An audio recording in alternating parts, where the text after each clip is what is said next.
Hello guys, welcome to another video and thank you so much for visiting my channel. My name is Natasha, I'm a polyglot, I'm fluent in 9 languages, and today I want to share with you 3 habits or 3 things that I used to do for years and I'm still doing, and that helped me a lot to learn new languages and to improve languages that I already speak. These 3 habits are actually pretty easy to acquire, and they're also pretty easy to introduce or incorporate into your everyday life. So I think that with these 3 things that I'm doing, you can also learn any language from scratch, or you can also improve languages that you already speak. So let's start. Before I start giving you tips or habits that help me learn languages, I want to tell you that the most important thing when it comes to language learning is consistency. This is, I know, much easier said than done, but you have to understand that your brain is like a muscle. If you don't train it, it's going to forget a lot of things. So try to learn every single day. Once you decide to learn a language, you will be learning it forever, every day of your life. And even when you reach C1 level, for example, in English, that doesn't mean that you can stop learning. So be ready to keep learning that language every single day of your life. First habit that I feel everyone should develop in a case they are learning a new language is reading news in that language. This is something I have been doing for years in all 9 languages that I speak, and I have to tell you, it really helped me a lot. This is free, first of all. You have all possible news channels in all languages of the world online. They're available to everyone.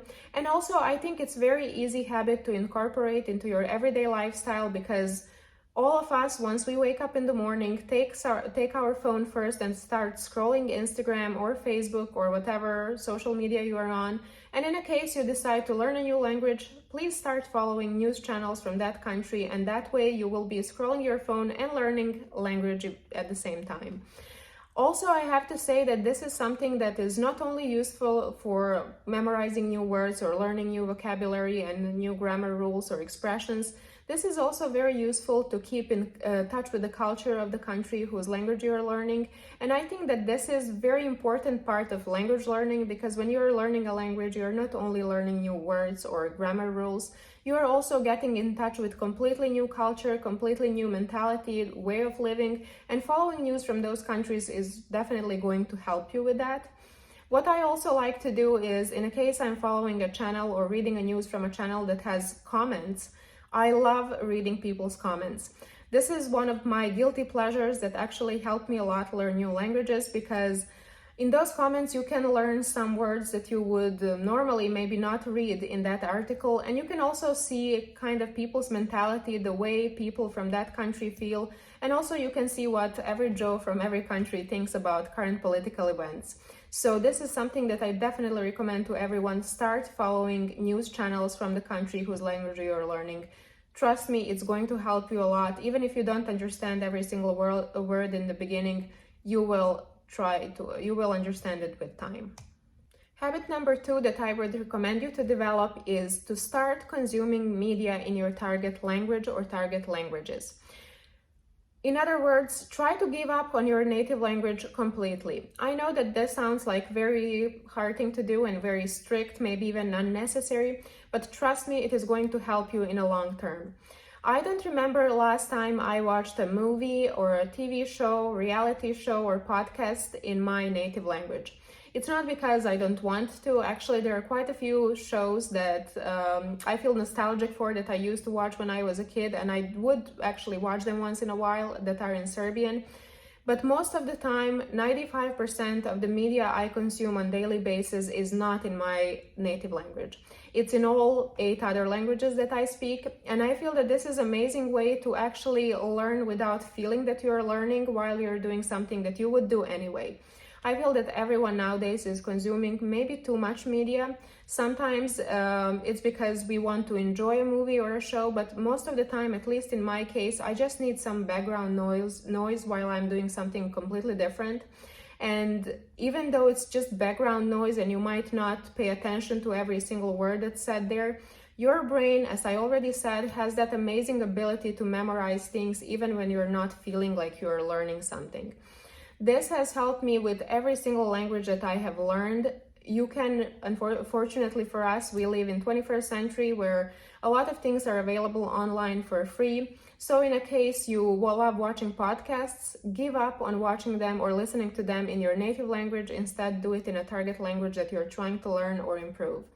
Same applies for Netflix or binge watching reality shows. I actually have to admit that there are certain guilty pleasures that I love doing in all these languages that I speak. For example, one of them is some very cringe reality shows from different countries that I love to watch on my phone. I don't watch them on TV because I don't want to leave proofs for everyone to see what kind of things I watch, but I always watch something on my phone, and believe it or not, I know about a lot of really weird reality show stars from different countries, which is so embarrassing, but doesn't matter. It helped me learn all these languages, and I'm not gonna give up on doing that.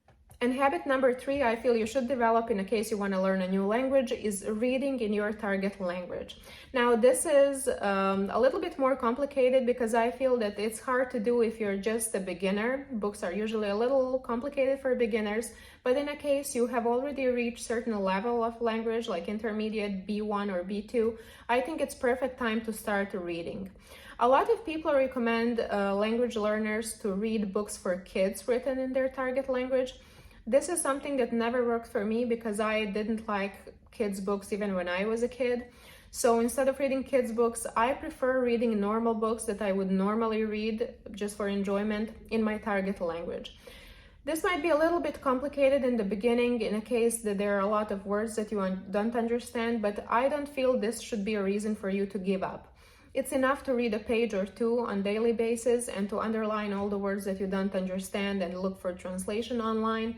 But you should definitely not consider reading as something that's unnecessary when it comes to language learning, even if you don't understand 30% of the book.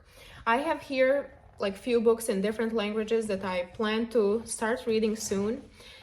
Here is the one that's in Spanish that I have already read, and everyone will know what kind of book this is. I'm the only person in the world that didn't watch a Netflix show. Instead, I read a book and I read it in Spanish. I have to say that Queen's Gambit in Spanish was super easy to read for some reason.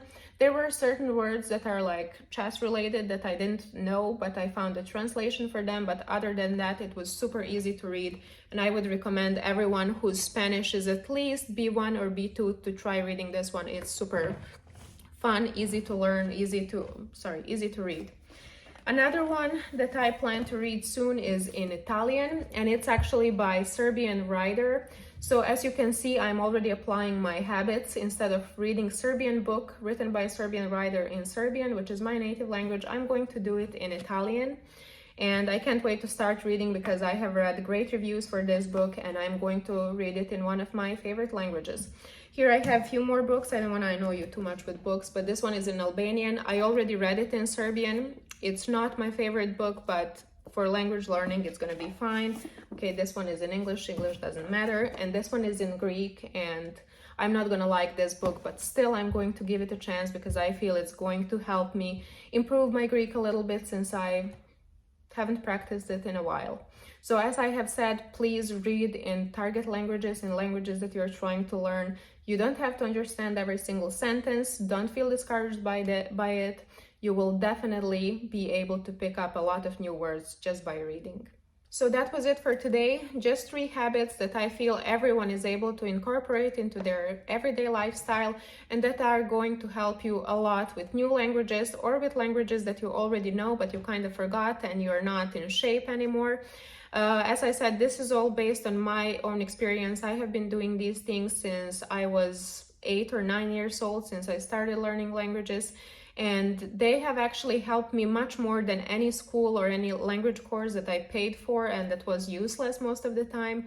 So if you want to learn a new language, try incorporating these 3 habits into your everyday lifestyle, and I'm sure that in 5 to 6 months from now, you will definitely speak it better than ever before. Thank you so much for watching and see you soon.